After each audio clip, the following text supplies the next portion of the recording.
Julie Penrose shows what the work of one person can do to leave an indelible mark on the cultural landscape of a region. Whether it's Alpamar Foundation or the Broadmoor Hotel, the Fine Arts Center, or Central City Opera, she truly modeled the way. Alpamar is Julie and Spencer Penrose's legacy. It's a love letter to the city. Their philanthropy essentially changed the face of Colorado Springs. It's also served to change the lives of thousands of individuals. As strong and enduring as the Rocky Mountains they stood beside, as visionary as the views of the Grand Plains they looked across, the women inducted into the Colorado Women's Hall of Fame are trailblazers whose work has improved and enriched our lives. They are teachers, scientists, ranchers, leaders in business, education, religion, and the arts. Women who have been recognized for their many contributions to our state, our country, and the world. I'm Renelda Muse, and these are the stories of great Colorado women.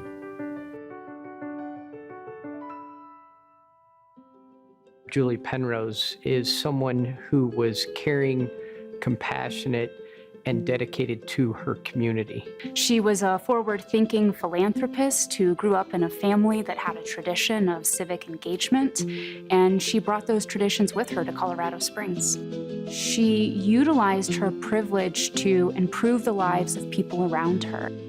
Julie was a force of nature. She had enormous power, and she used it wisely. Her determination paved the way for women. And she did so at a time when women weren't necessarily expected or permitted to do so in the ways that she did. She had significant leadership roles as director of boards for organizations like Cheyenne Mountain Zoo and Central City Opera. Julie had great aspirations for Colorado and for what she believed that it could become. Julie Penrose's commitment to Central City Opera and to other artistic organizations pioneered a cultural renaissance, if you will, that set the stage for the expansion and development of the arts throughout the American West. And she wanted to make sure that people had that opportunity to see beautiful art, to hear beautiful music, to go to school. Spencer and Julie Penrose had a culture of philanthropy, of giving and building the nonprofit infrastructure in the Pikes Peak region and the state of Colorado. In doing that, perhaps their ultimate legacy is the creation of Alpamar Foundation, because then they created an entity that could support the kind of organization they had supported during their lifetimes. They built the Broadmoor Hotel, which is the longest running 5-star, 5-diamond resort in the world. Very few individuals can create institutions and organizations and legacies that last for over 100 years and beyond. Their vision was really exceptional.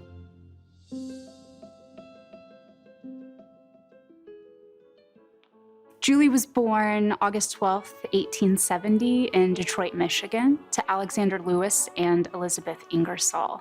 She came from a very prominent family. Julie's upbringing was one of high society and privilege. She really lived kind of the life of luxury in Detroit. She had a number of brothers and sisters and was exposed to a lot of art, architecture, French culture. It was her father who taught her the importance of civic engagement, the appreciation for the arts. He was the Democratic mayor of Detroit, and he also contributed land so that the first art museum in Detroit could be built. So she grew up observing her father's commitment to improving the community. She was educated in Boston and had the opportunity to spend a year traveling through Europe at the age of 17. She experienced opera for the first time in Europe while she traveled, and that sparked a lifelong passion for that particular art form. When she returned home, she married the literal boy next door, who was Jim McMillan. He was the son of U.S. Senator James McMillan. They had 2 children. Her first daughter was born about a year after they were married, and then she had a son shortly thereafter. They lived a wonderful life together in Detroit for nearly a decade. Jim McMillan served in the Spanish-American War and unfortunately contracted tuberculosis. So the family looked all over the country where he could go for treatment. The McMillan family moved to Colorado Springs. It was warm. It was a great environment where they felt if you had tuberculosis, this was a great place to live. You could sit outside. You could have that sunshine 300 days of the year. They came here so her husband could get healthy. Unfortunately, he did not. And in 1902, she lost both her husband and her son within a month's time. Their son, Jimmy, he died when he was just 10 years old, and Julie was by his side. Just a month later, her husband also succumbed to his illness in 1902. Just a short month after that, Julie's father-in-law also died. So at the young age of 30, Julie had lost a child, a husband, and a father-in-law. So what cohesive family of four is suddenly a mother-daughter trying to figure out their direction. She returned to Detroit to bury her son and her husband. She was probably at a juncture of, what do I do now? Do I go back to Colorado Springs, or do I stay where I have family, I have in-laws, I have relatives? And she chose to stay in Colorado Springs.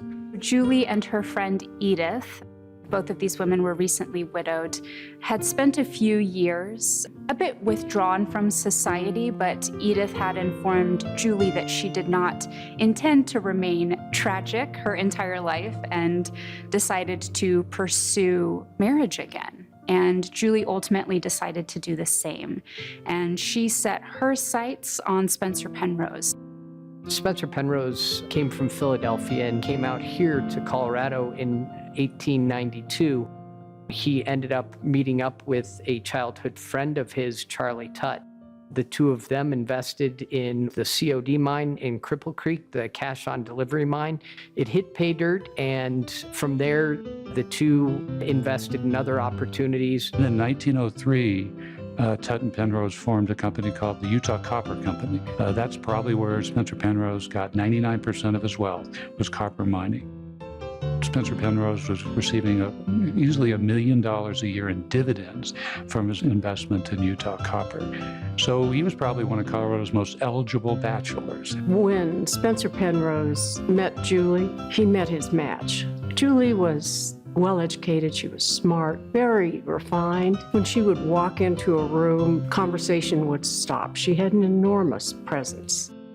Spencer was pretty rowdy, and he met Julie, and she truly tamed him.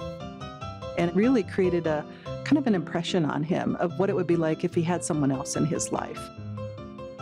Julie and Speck were married in April of 1906 at a church in England, and given that they were already abroad, decided to spend their honeymoon traveling throughout Europe. Spencer and Julie's travels, whether it be in Europe or Egypt or the Orient, had really exposed them to some fantastic hotels.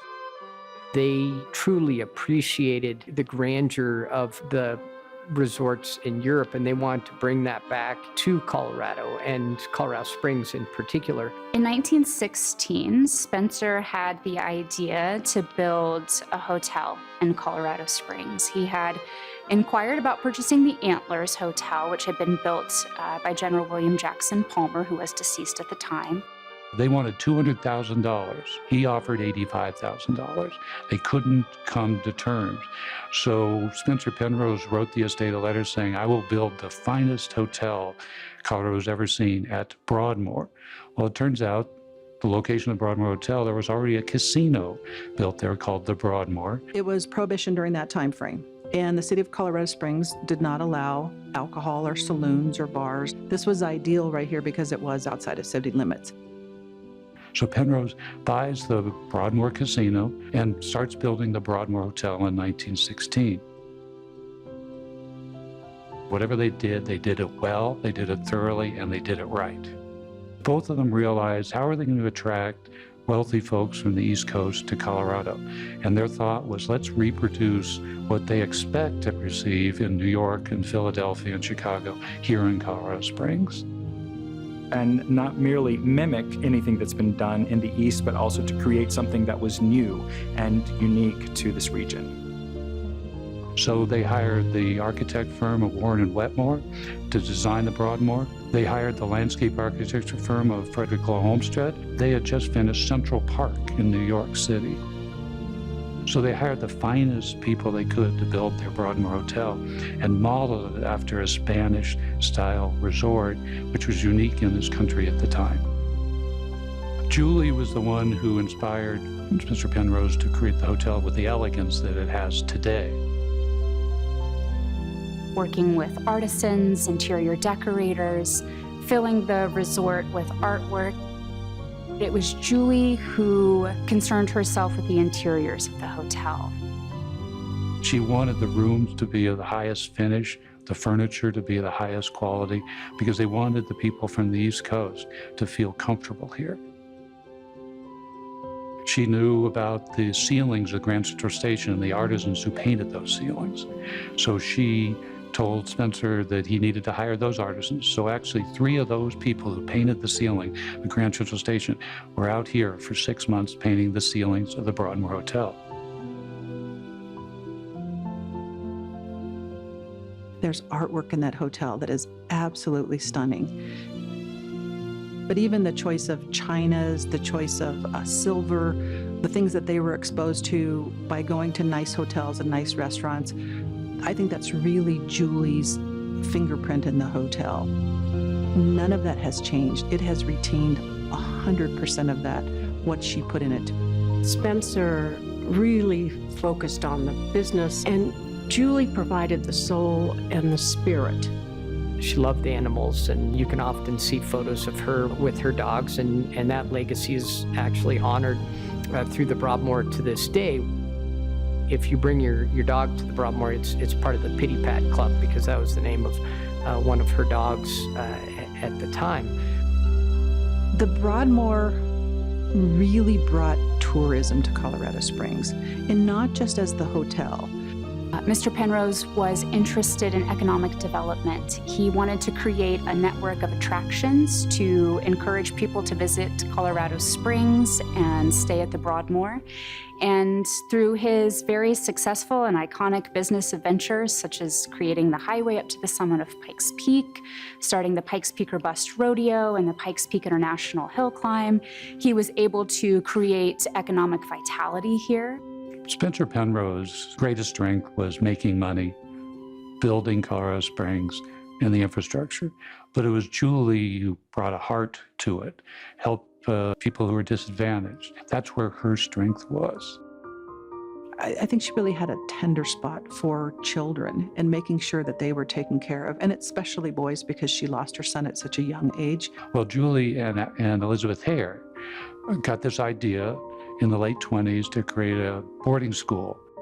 So in 1930, Julie Penrose, Elizabeth Hare, and Charlie Tudd, my grandfather, founded the Fountain Valley School just south of Colorado Springs.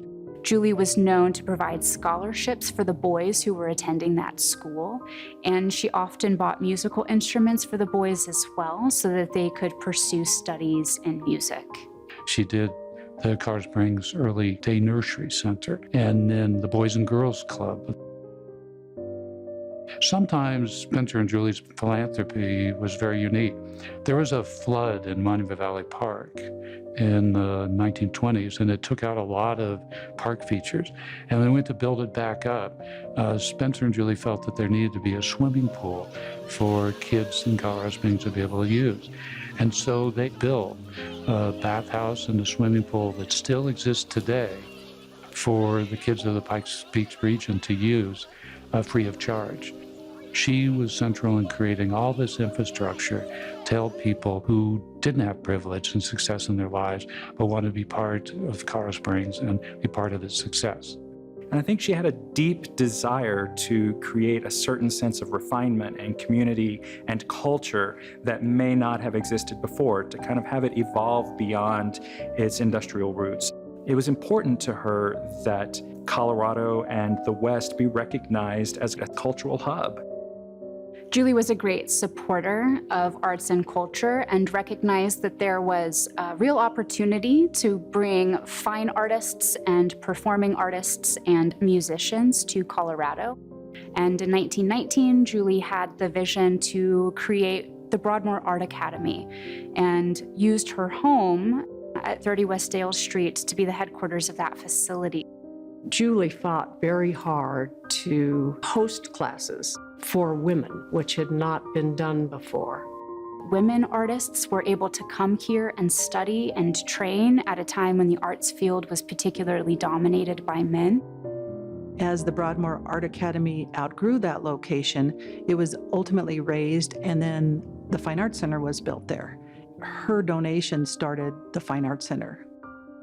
Still today, it's one of the most unique because it houses under one roof performing arts, a school, and a world-class museum. She started the Women Education Society at Colorado College to provide scholarships for women to go to Colorado College. And she provided scholarship opportunities for men and women pursuing musical careers in opera through Central City Opera. Julie Penrose earned the moniker of the First Lady of Opera west of the Mississippi. During this time, air conditioning was not a thing, and so all of the houses in New York City closed for the summer. The opera houses, Broadway, everything closed.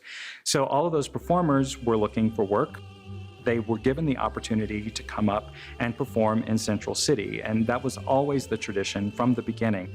Having that in the mountains in the way that it was conceived was something that was really special, and Julie recognized that. She stepped in the early 1930s at a time when Central City Opera was struggling. The city itself had been going through a serious decline as mining had sort of gone through a bust.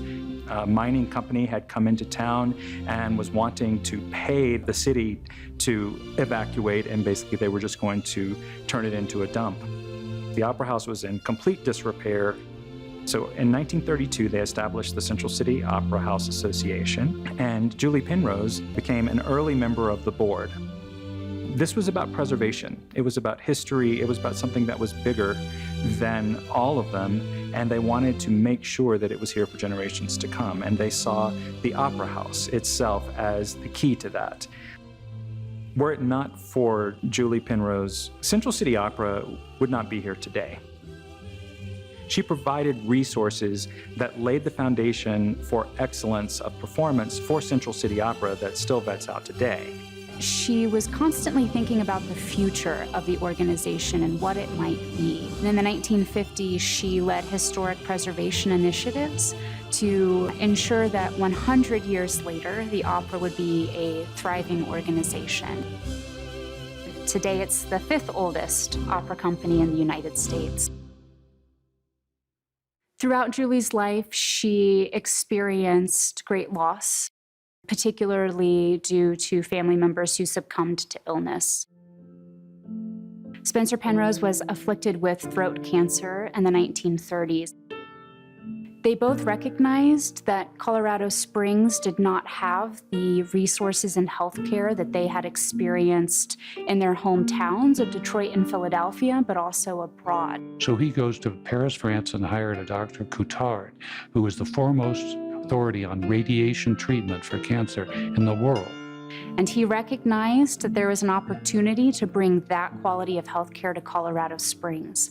One of his final projects was the idea of creating the Penrose Cancer Center at what was then Glockner Hospital, but he died before he was able to realize that vision. So Julie Penrose made sure that that cancer treatment facility was created at Glockner in 1941. For the first 30 years of radiation treatment, the center to come to for radiation knowledge was Colorado Springs Glockner Hospital. In the 1950s, she made a substantial gift to the hospital, a gift of over $3 million, which at the time was the largest single philanthropic contribution in Colorado state history.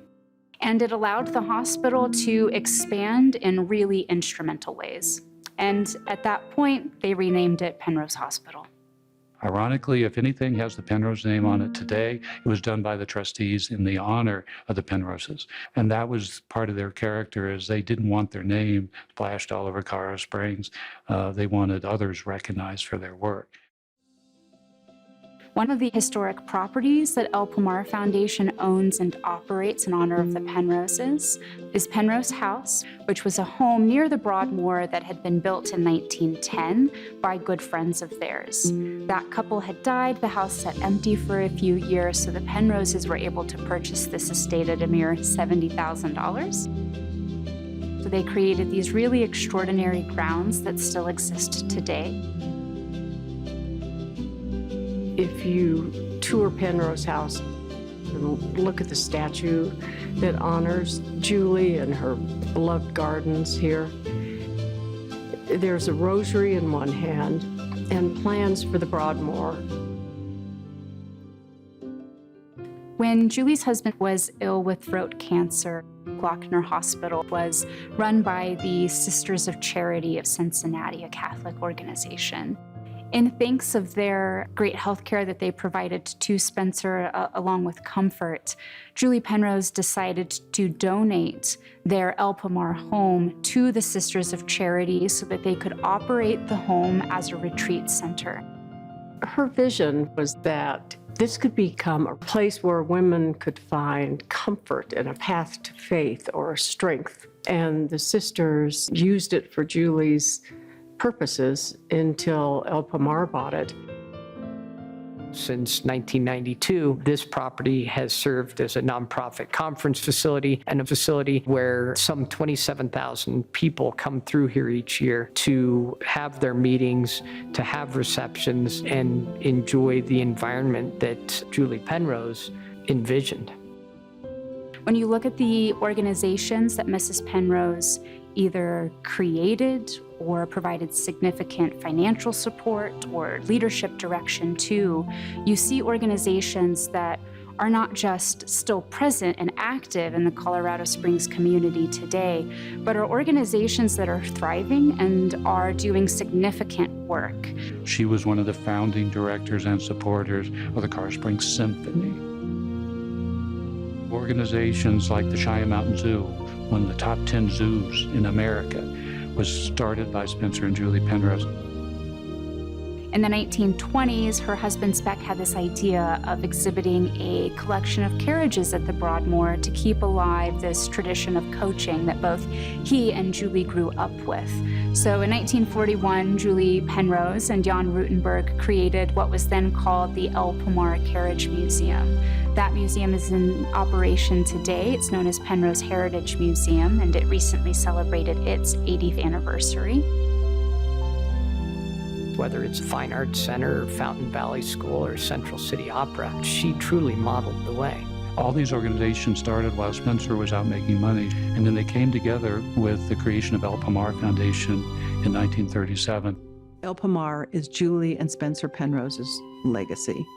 It's a love letter to the city. Most of the major grants that we have given and the most money have gone to organizations that Julie and Spencer Penrose selected. Spencer and Julie Penrose left their money to the people of Colorado and to the trustees of El Pomar to be good stewards of that for generations to come. The Penroses left $21 million to El Pomar Foundation, and today it's almost $1 billion organization. The trustees of El Pomar and staff are truly dedicated to fidelity of her intent and desires. We as trustees and staff of El Pomar can be proud of supporting organizations like that because we know that our founder, Julie Penrose, funded that organization back in her day. Thanks to the legacy of our founders, Spencer and Julie Penrose, they helped bring the United States Air Force Academy here in 1954. In 1977, El Pomar played a critical role in bringing the United States Olympic Committee, now the United States Olympic Paralympic Committee, to Colorado Springs. And so now we, as a community, get to be known now as Olympic City, USA. When Spencer passed away, she could have just lived a life of luxury, traveled, and stayed, fairly quiet, but she didn't. She became the head of the foundation as well as the head of the Broadmoor Hotel. And that's what she did until she passed away in 1956. After Julie donated El Pomar to the Sisters of Charity, she moved into the penthouse suite at the Broadmoor. By all accounts, Julie loved living at the Broadmoor. The restaurant, the Tavern at the Broadmoor, the Tavern still exists today. She had a table. You'd think her table would be out in the middle of the restaurant, very prominent, where everybody who came in said, oh, that's Julie Penrose. No, when you entered, she had a little nook carved out just to the left of a column, and it was a table for two. She didn't want people coming up to her and saying, oh, hello, Mrs. Penrose. I think that got to her personality and just her very nature. She was a very private lady. She's quite shy, but at the same time, she ran El Pomar Foundation, the Broadmoor Hotel, and she had an empire to manage. Having a strong economy is one thing, but having a strong and loving heart is another. I think that's her biggest accomplishment, is saying there's more than just money. Your money has to do some good for people. It was really her character of quiet charity and service that I think is her greatest legacy. When people can rally around helping people, it changes the tenor of the community. And I think her greatest legacy is creating this environment that focuses on that which is most important. She set the tone for future generations of philanthropy, caring, and community.